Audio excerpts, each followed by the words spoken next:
পুতুল পুতুল একটি নাম, একটি ইতিহাস। বাংলাদেশে এই পুতুল হচ্ছে শেখ হাসিনার কন্যার নাম। এই পুতুলকে নিয়ে বাংলাদেশ ঘিরে বিভিন্ন আলোচনা সমালোচনা চলছে, যেমনিভাবে সজীব অজের জয়ের পারিবারিক বিষয় নিয়েও আলোচনা চলছে।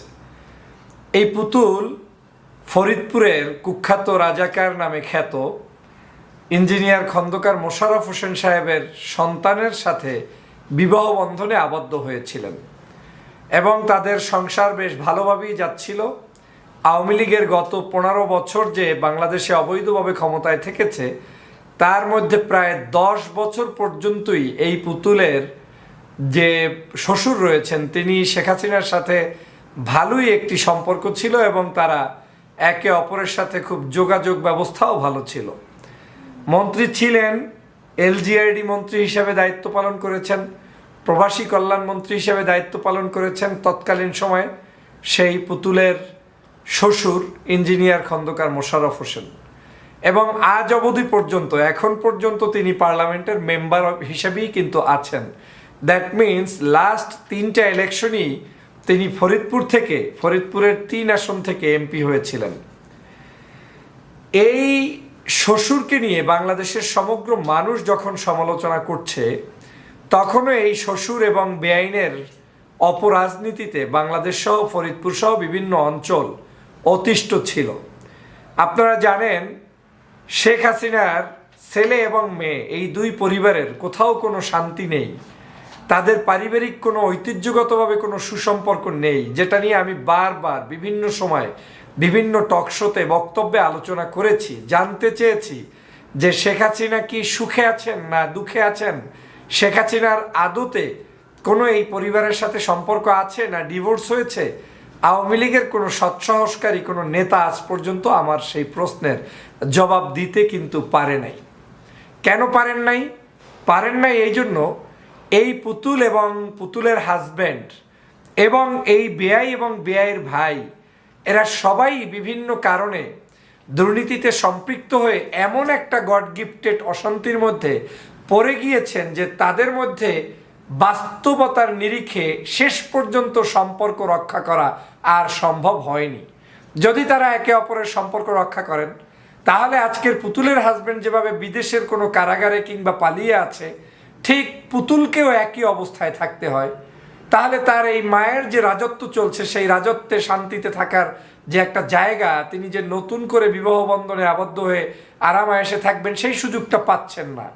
যে কারণে আমার শুরু থেকে সন্দেহ ছিল যে এত সুসম্পর্কের রাজাকার হওয়া সত্ত্বেও যাকে মেয়ে দিয়ে যেই বাড়িতে বেআই বন্ধনে আবদ্ধ হলেন, বেআই বেআইনের সম্পর্ক সেখানে ও খুবই গভীরতম আমরা দেখলাম, সেই জায়গায় হঠাৎ করে তাদেরকে খুঁজে পাওয়া যাচ্ছে না। পুতুলের সাথে তার হাজব্যান্ডের দেখা নেই, বেআইয়ের সাথে তার বেআইনের দেখা নেই। এমনকি শেখ হাসিনার ভয়ে ভীত হয়ে সেই বেআই খন্দকার ইঞ্জিনিয়ার মোশাররফ হোসেন সাহেব, তিনি তার মেয়ের বাড়ি সুইজারল্যান্ডে অবস্থান করছেন প্রায় দীর্ঘদিন পর্যন্ত।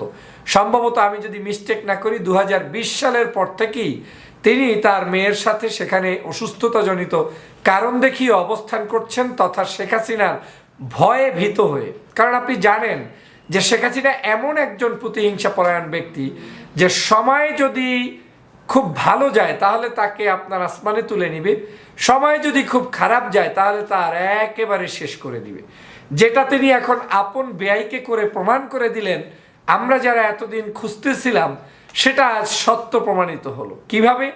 গতকালকের এই পুতুলের যে বেআই মানে শ্বশুর রয়েছেন, শেখ হাসিনার বেআই রয়েছেন, ফরিদপুর 3 আসনের সাবেক এমপি, আজকে সাবেক বলতে এখনও তিনি এমপি, খন্দকার ইঞ্জিনিয়ার মোশাররফ হোসেন, তাকে আওয়ামী লীগ থেকে নমিনেশন দেওয়া হয়নি। পাশাপাশি এই ইঞ্জিনিয়ার খন্দকার মোশাররফ হোসেনের জামাই হওয়ার কারণে আজকে তার জামাতা হাবিবে মিল্লাত মুন্নাকে মনোনয়ন দেয়া হয়নি। যেই হাবিবে মিল্লাত সিরাজগঞ্জ আওয়ামী লীগের একসময় ভারপ্রাপ্ত সাধারণ সম্পাদক ছিলেন এবং বর্তমানে এমপি হিসেবে দায়িত্ব পালন করেছেন, সেই হাবিবে মিল্লাতও নমিনেশন পায়নি। এই হাবিবে মিল্লাত এর আগেই তার ভারপ্রাপ্ত সাধারণ সম্পাদকের পদ থেকে তাকে ছিটকে দেওয়া হয়েছে। আর সর্বশেষ এখন তাকে আওয়ামী লীগের নমিনেশন না দিয়ে এখান থেকে প্রমাণ হয়েছে যে শেখ হাসিনার সাথে এই পরিবারের সাথে ডিভোর্স কিংবা চরমভাবে যুদ্ধ সংগঠিত হয়েছে। যারা আমাদেরকে বিভিন্নভাবে ব্লেম করে ডানপন্থী বিভিন্ন মানুষদেরকে ফাঁসির কাস্টে ঝুলিয়ে এদেশের হত্যা করেছে, বিভিন্ন মানুষদেরকে আপনার রাজাকার আলবদর আলশামসের সাথে সম্পৃক্ত করেছে, আজকের তাদেরকে অশান্তি সৃষ্টি করতে গিয়া শেখ হাসিনা নিজেই তার পরিবারে ধ্বংস ডেকে নিয়ে আসছে। তার রাজাকার বেয়াই জীবিত থেকেও মৃত্যু, তার রাজাকার বেয়াই আপন আত্মীয় হয়েও তার সাথে অনাত্মীয়, তার রাজাকার বেয়াইয়ের কারণে তার এই আওয়ামী লীগের মধ্যে যে ব্যক্তিটি দলের জন্য কাজ করছেন সেই হাবিবে মিল্লাত তো আজকের নিগৃহীত, অপমানিত, অপদস্থ এবং তারা একে অপরের মধ্যে এখন গৃহযুদ্ধ লেগে গিয়েছে। এখন আপনাদের অনেকের মনে লাগতে পারে পারিবারিক বিষয়, এত সুন্দর একটা পরিবার, তাদের গৃহযুদ্ধ লাগলে আপনার আমার কি আসে যায়? হ্যাঁ, আপনার আমার অনেক কিছু আসে যায়। যখন আপনি এদেশের বাংলাদেশের অনেক পরিবারকে ধ্বংস করে দিয়েছেন, মিথ্যা অপবাদ দিয়ে আলেম ওলামাদেরকে জেলের মধ্যে বন্দি রাখছেন, যখন আপনি মিথ্যা অপবাদ দিয়ে রাজাকার না তাদেরকে ফাঁসি দিয়েছেন, তখন আপনার রাজাকার বেয়াই আপনি কেমন মানুষ সেটা এখন উপলব্ধি করুক। আপনার রাজাকার বেয়াই বুঝুক যে শেখ হাসিনা কি জিনিস, শেখ হাসিনা কি পারে, শেখ হাসিনা কি করে।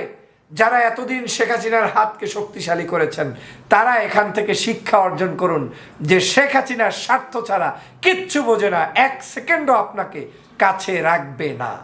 শেখ হাসিনা যখন দেখবে স্বার্থের প্রয়োজন তখন রাজাকারও তার বেয়াই হয়ে যাবে, যখন দেখবে স্বার্থ প্রয়োজন নাই তখন দলের সর্বোচ্চ ভালো নীতি নির্ধারণী কর্মীও আপনি তার শত্রুতে রূপান্তরিত হবেন। This is name call Sheikh Hasina. আর সেটা গতকালকের প্রমাণিত হয়েছে আওয়ামী লীগের এই নমিনেশন থেকে। আমার এই নমিনেশন নিয়ে বিন্দুমাত্র ইচ্ছা নাই কথা বলার, আগ্রহ নাই। এই নির্বাচন হবে না, হতে দেওয়া হবে না, কিন্তু আমি এই প্রসঙ্গটি এজন্য টেনে নিয়ে এসেছি যে এই পরিবারটার মধ্যে অশান্তিগুলো গোপনে রাখলেও মূলত এখন প্রকাশ্যে রূপ নিয়েছে যে শেখ হাসিনা আজকের পারিবারিকভাবে অশান্তিতে আছেন, জয় আজকের পারিবারিকভাবে অশান্তিতে আছেন, মেয়ে নিয়ে বেড়াতে আসতে পারে না, স্ত্রী নিয়ে বেড়াতে আসতে পারে না, চেহারায় বিষণ্ণতা, $62 বিলিয়ন চুরি করেও নিজে ব্যবহার করতে পারছে না। বিভিন্ন দেশে আজকের এই করাপশনের কারণে তারা সীমাবদ্ধ হয়ে যাচ্ছে বিকজ এদেশের জনগণের আজকের যে মানুষের উপরে অত্যাচার করেছেন তার রিটার্ন ব্যাকটা আপনারা এখন পেয়ে যাচ্ছেন এবং এই পাওয়ারটা চলমান থাকবে, চলতেই থাকবে। এটা এমন একটা আপনারা কাজ করেছেন এদেশের জনগণের বিরুদ্ধে যে আপনাদের এই বিশাল ভান্ডার, এই রিটার্ন ব্যাক আপনাদের প্রতি যেটা আসবে, প্রতিদিন কষ্ট কষ্ট কষ্ট, আত্মীয় স্বজনের মধ্যে অনৈক্য, এটা আসতেই থাকবে, এটা কোনোদিন শেষ হবে না এবং শেষ হওয়ার নয়। প্রিয় দেশবাসী, আসুন এই ফেসিবাদী শেখ হাসিনার হাত থেকে আমরা রক্ষা পাই। আর রক্ষা পেতে হলে একটি সুষ্ঠু সুন্দর নির্বাচনের বিকল্প নাই। আসুন আমরা ঐক্যবদ্ধভাবে এর পতন নিশ্চিত করি, দেশে একটি সুষ্ঠু সুন্দর রাজনীতির ধারা তৈরি করি যাতে সবাই মিলে ভালো থাকতে পারি। সবাইকে ধন্যবাদ।